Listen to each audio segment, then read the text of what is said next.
हरे कृष्णा। जय माता रानी। दोस्तों राधे राधे। सबसे पहले उत्पन्ना एकादशी की कथा सुन रहे सभी भक्त जनों को उत्पन्ना एकादशी व्रत की हार्दिक शुभकामनाएं। भगवान श्री कृष्ण और श्रीमती राधा रानी की कृपा सदैव आप और आपके समस्त परिवार पर सदा सर्वदा बनी रहे।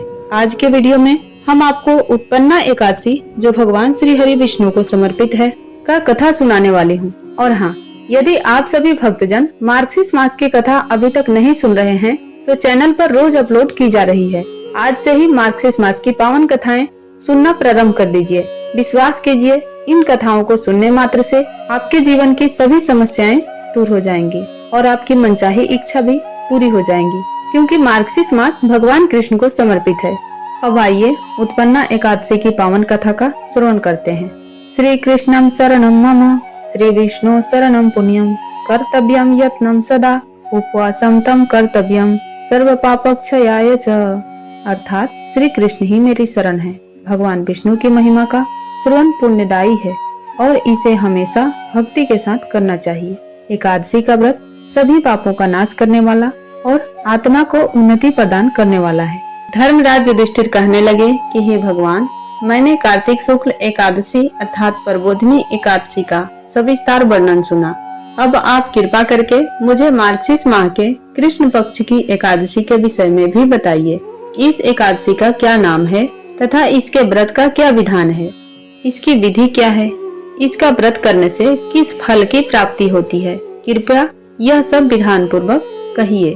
भगवान श्री कृष्ण बोले कि मार्गशीर्ष मास के कृष्ण पक्ष में आने वाली इस एकादशी को उत्पन्ना एकादशी कहा जाता है। यह व्रत शंखोधार तीर्थ में स्नान करके भगवान के दर्शन करने से जो फल प्राप्त होता है उसके बराबर पुण्य मिलता है। व्रत करने वाले भक्त को चोर, पाखंडी, परस्त्रीगामी, निंदक, मिथ्यागामी तथा किसी भी प्रकार के पापी से बात नहीं करना चाहिए।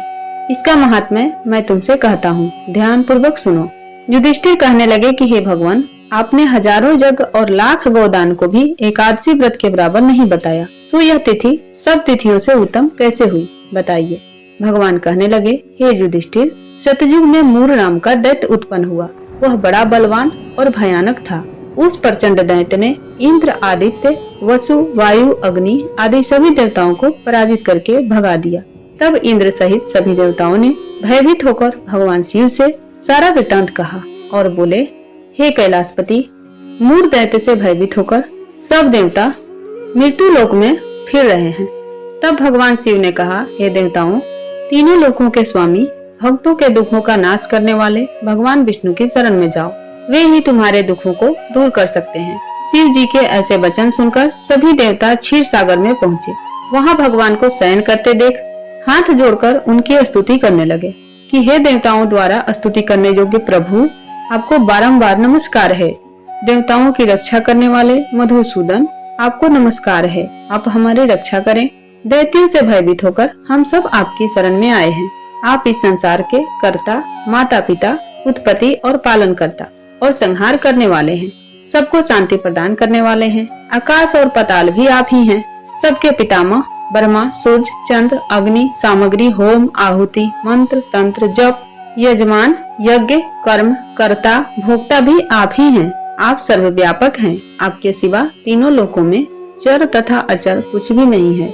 हे भगवान, दैत्यों ने हमको जीतकर स्वर्ग से भ्रष्ट कर दिया है और हम सब देवता इधर उधर भागे भागे फिर रहे हैं। आप उन दैत्यों से हम सब की रक्षा करें।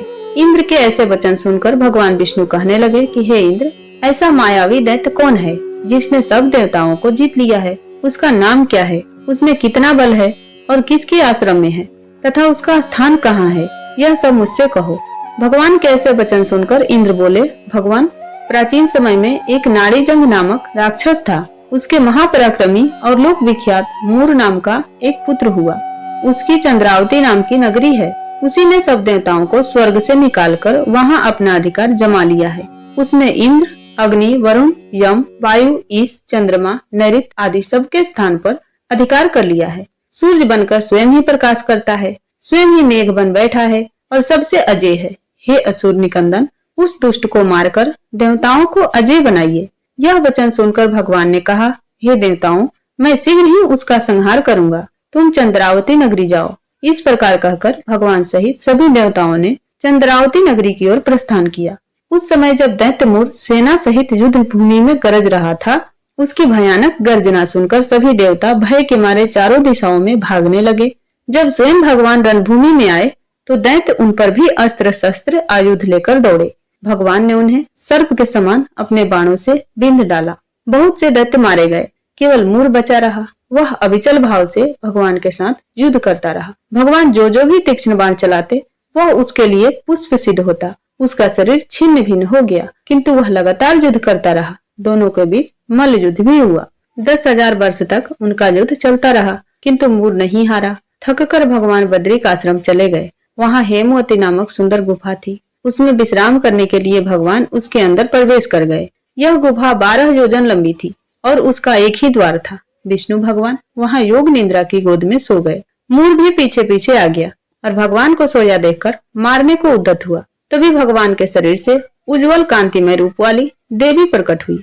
देवी ने राक्षस मूर को ललकारा, युद्ध किया और उसे तत्काल मौत के घाट उतार दिया। भगवान श्री हरि जब योग निद्रा की गोद से उठे तो सब बातों को जानकर उस देवी से कहा कि आपका जन्म एकादशी के दिन हुआ है, अतः आप उत्पन्ना एकादशी के नाम से पूजित होंगी। आपके भक्त वही होंगे जो मेरे भक्त होंगे। जय श्री हरि। उम्मीद करती हूँ आज की कथा आप सभी भक्तजनों को पसंद आई होगी। यदि वीडियो पसंद आई होगी तो लाइक कीजिए और यदि चैनल पर नए हैं तो चैनल को सब्सक्राइब कर लीजिए, जिससे ये होगा कि अपलोड होने वाली हर नई वीडियो आपको सही समय पे प्राप्त होगी। मिलती हूँ आपसे अगले वीडियो में, तब तक के लिए जय श्री राधे।